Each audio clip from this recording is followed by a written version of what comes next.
Ma'am உங்கள் food. உன் இஷ்டத்துக்கு ஃபுட் டெலிவரி பண்ணுவே நீ? 30 நிமிஷத்துல வர வேண்டிய ஃபுட்டை 2 மணி நேரம் கழிச்சு எடுத்துட்டு வந்து தர நீ. மேம் அது வந்து இந்த ஆறி போன சாப்பாட்டை என் வீட்டு நாய் கூட சாப்பிடாது தெரியுமா உனக்கு? மேம் என்னாச்சுன்னா என்ன வேணா நடந்துருக்கட்டும், எனக்கு இந்த சாப்பாடு வேண்டாம். காசும் தர முடியாது. கிளம்பிங்க இருந்து. மேம் நான் சொல்கிறது ஒரே ஒரு நிமிஷம் கேளுங்க மேம். நீ சொல்றதை கேட்க வேண்டிய அவசியம் எனக்கு இல்ல. இப்பவே உன் கஸ்டமர் கேர் கால் பண்ணி உன் வேலையை இல்லாம மேம் பண்ண. மேம் அப்படிலாம் பண்ணிடாதீங்க மேம். வர வழியில் ஒருத்தர் வாங்கி கீழே விழுந்து கிடந்தாரு. பார்க்க பாவமாக இருந்துச்சு. அதான் ஒரு ஹாஸ்பிட்டல் அட்மிட் பண்ணி வர லேட் ஆயிடுச்சு மேம். நீ சொல்ற கதையை கேட்க எனக்கு ரொம்ப இமோஷனலா இருக்குப்பா. நானும் நம்பிட்டேன். அடச்சி போய் சொல்றேன், உனக்கு வெக்கமா இல்ல? இந்த மாதிரிலாம் சொன்னா கஸ்டமர் நம்பிடுவாங்கன்ற ட்ரிக்ஸ் தானே உங்களோட ட்ரிக்ஸ். போ, நீ பண்ண சேவையை பாராட்டி கவர்மெண்ட்ல அவார்டு தருவாங்க. போய் வாங்கி கழுத்துல மாட்டிக்க. ஒழுங்கா போறியா இல்ல நான் கம்ப்ளைண்ட் பண்ணவா? மேம் அப்படிலாம் பண்ணிடாதீங்க மேம். என் வேலையே போயிருங்க ப்ளீஸ் மேம். போட்டோம், எனக்கு என்ன வந்துச்சு?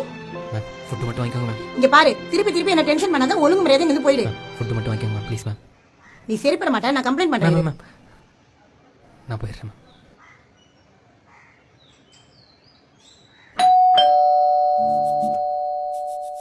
மேம் உங்கள் ஃபுட்டு மேம். பரவாயில்லையே, டைமுக்கு ஃபுட் டெலிவரி பண்றேன். மேம் கேஷா கூகுள் பேவா? கேஷ் தான்ப்பா. இரு ஒரு நிமிஷம் வரேன். தம்பி உள்ள வந்து உட்காருப்பா. உள்ள வரையா இல்ல நான் கம்ப்ளைண்ட் பண்ணவா? வரேன் மேம். உட்கார் பண்ணி. இல்லை பரவாயில்ல. உட்காருப்பா, நான் காஃபி எடுத்துட்டு வரேன்.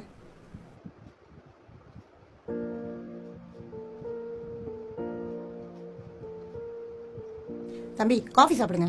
ஐயோ அதெல்லாம் வேணாம். சாப்பிடுப்பா.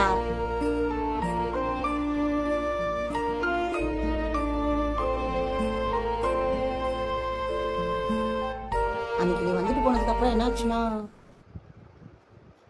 என்ன இந்த மனுஷன் அப்பவே ஆபீஸ்ல இருந்து கிளம்பிட்டேனாரு, இன்னும் ஆளை காணுமே. Hello hello ma'am, Manikandan sir ஒய்ஃபா? ஆமா, நாங்க பிஎஸ்சி ஹாஸ்பிட்டல்ல இருந்து பேசுறோம். உங்க ஹஸ்பண்டுக்கு அட்மிட் ஆயிருக்கு. It's emergency. நீங்க உடனே வர முடியுமா? இதோ வரேன். தம்பி, அன்னைக்கு மட்டும் நீ கரெக்டான டயத்துக்கு வந்து என்னை காப்பாத்தலன்னா இந்நேரம் நான் இருந்திருக்க மாட்டேன்பா.